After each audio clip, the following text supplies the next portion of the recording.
अचानक त्याला गाडीच्या टपावरती काहीतरी पडल्यासारखा आवाज आला. तो गाडी थांबवणार एवढ्यात सागर बोलला, नको अजिंक्य, गाडी नको थांबवू इथे, चल पुढे. अजिंक्यला त्याचा इशारा कळाला. त्याने आहे तशी गाडी पुढे नेली. पुढे निळपण हे गाव येणार होतं. सागर बोलला, अजिंक्य, पुढे गाव आहे, तिथे गाडी थांबव, आपण बघूया काय पडलं आहे टपावरती. पुढे ती सगळी त्या गावाच्या वेशीवर येऊन थांबले. अजिंक्यने खाली उतरून बघितलं, पण टपावरती त्याला काही दिसलं नाही. उलट त्याला टपावरती पुसटच्या हातासारख्या खुणा उमटलेल्या दिसल्या. त्याने ही गोष्ट कुणाला बोलली नाही, कारण आधीच खूप वेळ झाला होता आणि वातावरण खूप भीतीदायक झालं होतं. तो बोलला, अरे काही प्रॉब्लेम नाही, झाडाची छोटी फांदी होती. एवढं बोलून तो गाडीत बसला. पण सागरला त्याच्या चेहऱ्याकडे बघून अंदाज आला की काय प्रकार घडला आहे तो. आता 12:30 वाजून गेले होते आणि त्यांना 10 ते 15 किलोमीटर अंतर पूर्ण करायचं होतं.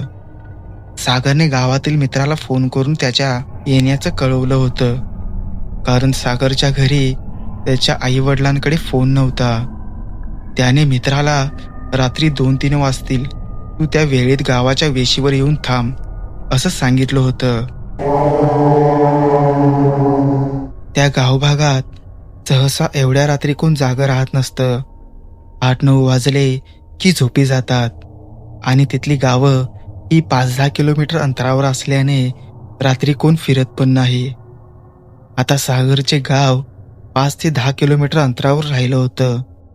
त्याच्या गावाच्या आधी तिथे एक ओढा लागतो. आजूबाजूला पूर्ण जंगल, रस्त्याला पूर्ण काळोख. सागरने अजिंक्यला आधीच सांगितलं होतं की तुला या रस्त्याला आणि या वेळेला कोणीही हात दाखवला किंवा लिफ्ट मागायचा प्रयत्न केला तर गाडी थांबवायची नाही. आजूबाजूला कोणी थांबलेलं दिसलं तरीही तिकडे लक्ष देऊ नकोस.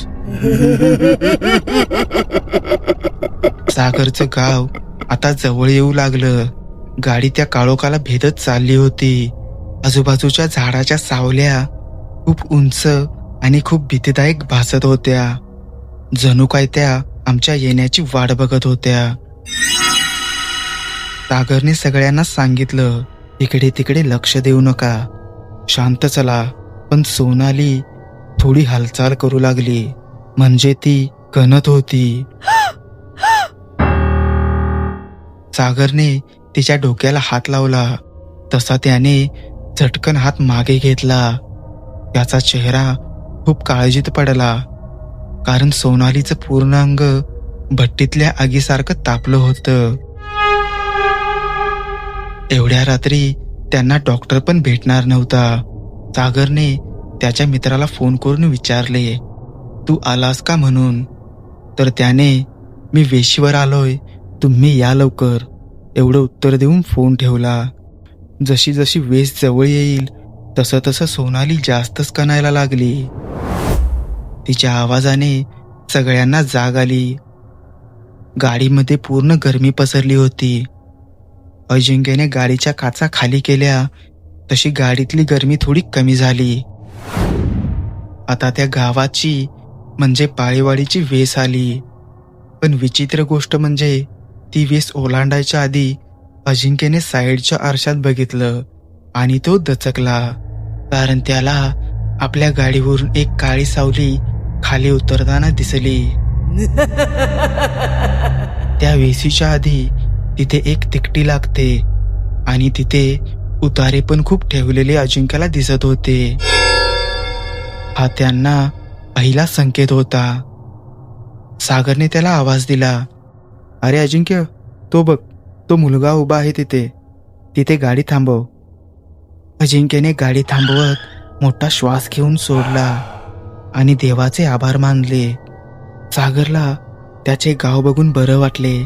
त्याचे आईवडील झोपले नव्हते, कारण त्याचा मित्र वेशीवर यायच्या आधी त्यांना सांगून आला होता. ती दोघे दारातच त्याची वाट बघत बसले होते. सागरचे घर गावाच्या मधोमध होतं. फारसं मोठं नव्हतं, पण त्या सगळ्यांची राहायची मस्त सोय होणार होती. सागरने त्याच्या मित्राचे आभार मानले आणि त्याला घरी जायला सांगितले. अजिंक्यने सागर सांगेल तशी गाडी त्याच्या घरी नेली. ते सगळी सागरच्या घरी पोहोचले.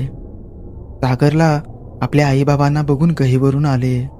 त्याचे डोळे पाणावले. त्याने गाडीतून उतरून त्यांना कवटाळून मिठी मारली. थोडा वेळ तो तसाच त्याच्या आईबाबांच्या मिठीत थांबला. तेवढ्यात मागून अजिंक्यने त्याला शुद्धीवरती आणत बोलला, "अरे सागर, आता असंच सकाळपर्यंत थांबणार का? आम्हाला पण भेटू दे आईबाबांना." तसं त्याने मोकळा श्वास घेऊन त्या सगळ्यांची ओळख करून दिली. त्या सगळ्यांनी सागरच्या आईबाबांचे आशीर्वाद घेतले. सागरच्या बाबांनी त्यांना फ्रेश व्हायला सांगितले आणि जेवणाचा आग्रह केला. पण ते आधीच जेवले होते, त्यामुळे सागरनेच आपण जेवून आल्याचे सांगितले.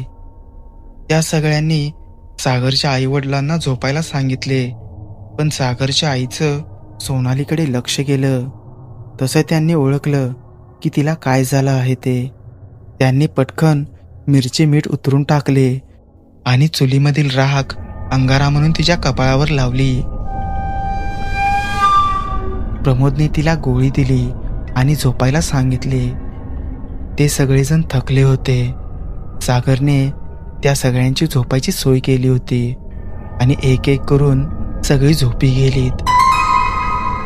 आता मध्यरात्र झाली होती. सुमारे 3:30 ते 3:45 वाजले असतील. पुन्हा सोनाली कणायला लागली. तिची झोपमोड झाली. ती पाणी पिण्यासाठी उठली आणि खिडकीतून बाहेर बघताच. धन्यवाद मित्रांनो. पुढचा भाग लवकर प्रकाशित करण्यात येईल. आधीचे एपिसोड बघण्यासाठी वरती आय बटनवरती क्लिक करा. भयकथा आवडत असल्यास चॅनेलला सबस्क्राईब करायला विसरू नका. व्हिडिओ लाईक करा आणि तुमच्या मित्रपरिवाराला शेअर करा. धन्यवाद.